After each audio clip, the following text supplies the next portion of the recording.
Hello दोस्तों, आप सभी लोगों का स्वागत है आपके अपने YouTube channel Bhargav career institute में।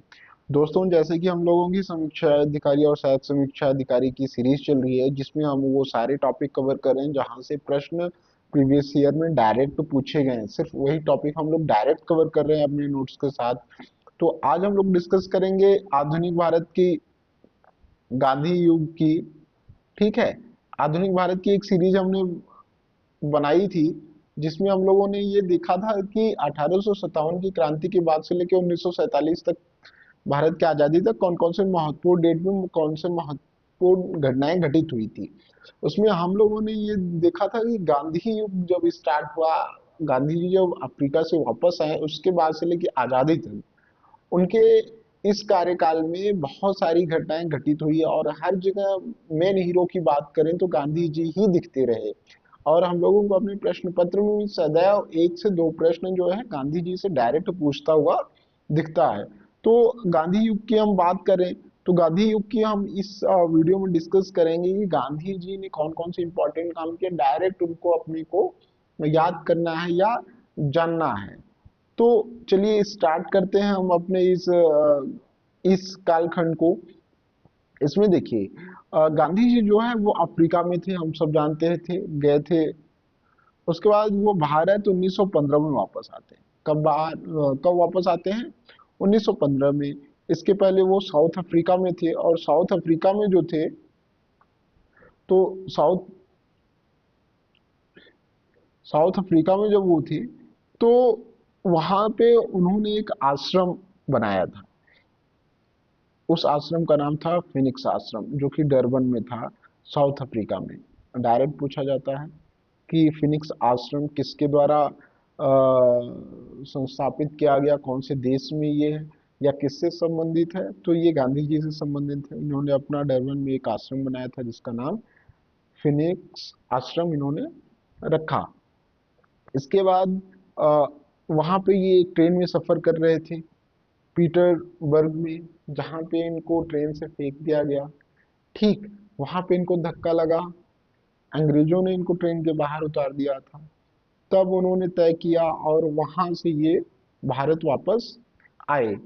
भारत आए वापस तो इन्होंने सर्वप्रथम भाग जो है कांग्रेस अधिवेशन, उस टाइम हम लोग जानते हैं 1885 में कांग्रेस की स्थापना हो गई थी। हम लोगों ने आधुनिक भारत के इतिहास वाले पोर्शन में देखा था। ठीक है। तो सर्वप्रथम 1901 वाला जो अधिवेशन था, वहां पे इन्होंने कांग्रेस के अधिवेशन में भाग लिया। इनके राजनैतिक गुरु अगर इनके हम समझें तो ये गोपाल कृष्ण गोखले जी थे। ठीक है। गोपाल कृष्ण गोखले इनके जो है राजनीतिक गुरु हैं। इनके घटनाएं, इनके कार्यकाल की बात करें तो सर्वप्रथम आंदोलन चंपारण में हुआ, उसके बाद अहमदाबाद में, उसके बाद खेड़ा में, उसके बाद असहयोग आंदोलन इन्होंने किया। देखिए, 1915 से लेके 1920 तक के बीच में ये चार आंदोलन आपको क्रम में लगाने के लिए आता है। गांधी जी ने पहली बार जो आंदोलन किया वो चंपारण में किया। चंपारण में आप लोगों को पता है चंपारण आंदोलन किससे संबंधित था? वो था तीन कठिया। क्या? तीन कठिया आंदोलन। ये क्या था? ये अंग्रेजों द्वारा किसानों की जमीन पे 3/20 भाग पे जबरदस्ती नील की खेती कराई जा रही थी। किसकी? नील की खेती जबरदस्ती, किसान जो नहीं करना चाहते थे उस पे भी 3/20 भाग पे जो है ये खेती करने के लिए वो किसान मजबूर थे। तो गांधी जी ने वहां जाके आंदोलन किया और ये तीन कठिया आंदोलन के नाम से ये जाना जाता है। पहला इनका सफल आंदोलन जो है ये तीन कठिया आंदोलन ही था। इसके बाद महात्मा गांधी जी को महात्मा नाम किसने दिया, ये हम देखते हैं। महात्मा पहली बार गांधी जी को जो है रविन्द्रनाथ टैगोर जी ने, ये चंपारण आंदोलन के बाद जो है सर्वप्रथम टैगोर जी जो है इन्होंने गांधी जी को महात्मा कहा। और राष्ट्रपिता किसने कहा? तो सुभाष चंद्र बोस जी ने सर्वप्रथम गांधी जी को राष्ट्रपिता करके संबोधित किया। वन मैन बाउंड्री फोर्स की बात करें तो ये नाम लॉर्ड माउंटबेटन ने गांधी जी को दिया था। वन मैन बाउंड्री, ये तीनों प्रश्न आते हैं। महात्मा किसने कहा? रविन्द्रनाथ टैगोर जी ने। राष्ट्रपिता किसने कहा? वो सुभाष चंद्र बोस। और one man boundary force Lord Mountbatten ने कहा। इसके बाद ये जो हम लोगों ने अभी डिस्कस किया, 3 कठिया आंदोलन, ठीक है। तो ये 3 कठिया आंदोलन, 3/20 भाग पे नील की खेती कराई जाती थी, जिसके लिए इन्होंने चंपारण में जाके विरोध प्रदर्शन किया और इस प्रथा को जो है उन्होंने समाप्त कराया। गांधी जी की बात करें, 1931 में कराची अधिवेशन में इन्होंने भाग लिया, ठीक है। सरदार वल्लभ भाई पटेल जी उस टाइम इसके अध्यक्ष हुए। 1932 में पूना पैक्ट गांधी जी और अम्बेडकर जी के मध्य हुआ, ठीक। अखिल भारतीय हरिजन संघ की स्थापना गांधी जी ने किया। दलित वर्गों का संघ B.R. अम्बेडकर साहब ने किया। ऑल इंडिया अनटचेबिलिटी लीग जो है JD बिरला साहब ने किया। इसके बाद हम आगे बढ़ते हैं। 1938 और 1939 में सुभाष चंद्र बोस जी कांग्रेस के अध्यक्ष बनते हैं।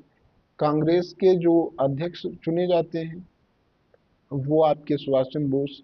1939 में त्रिपुरी और 1938 में हरिपुरा नामक स्थान पे यह अधिवेशन होता है। 1939 में जो था, गांधी जी के सपोर्ट से खड़े थे सिद्धरमैया जी, जिनको हरा के चंद्र बोस जी जो है, सुभाष चंद्र बोस ये जीते हैं। बाद में ये दोनों नहीं बनते हैं और अबुल कलाम आजाद जी को कांग्रेस का अध्यक्ष बना दिया जाता है। इसके बाद हम देखते हैं कि 1940 में जो है, गांधी जी के टाइम फ्रेम में पहली बार जो है आपका पाकिस्तान की मांग किया जाता है जिन्ना के द्वारा, जो कि लाहौर अधिवेशन होता है।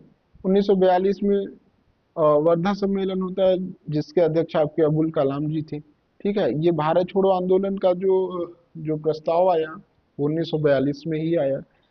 उस टाइम इंग्लैंड के जो प्रधानमंत्री थे वो चर्चिल साहब थे। देखिए डायरेक्ट प्रश्न क्या आता है कि भारत छोड़ो आंदोलन के वक्त इंग्लैंड के प्रधानमंत्री कौन थे, तो वो चर्चिल थे, ठीक है। प्रश्न आता है कि 1942 में जब भारत छोड़ो आंदोलन का प्रस्ताव लाया गया, उस टाइम कांग्रेस के अध्यक्ष कौन थे, तो मौलाना अबुल कलाम आजाद हम जानते हैं कि कांग्रेस के सर्वाधिक समय तक अध्यक्ष रहने वाले व्यक्ति रहे हैं। ये 1939 से 1945 तक जो है कांग्रेस के अध्यक्ष थे। तो गांधी जी से संबंधित ये महत्वपूर्ण कुछ आपके डाटा थे। आप लोगों को पुनः हम लोग अ, ये आधुनिक भारत के इतिहास से कुछ और प्रश्न लेके आएंगे जल्दी ही, ठीक। तो मिलते हैं नेक्स्ट वीडियो में। धन्यवाद।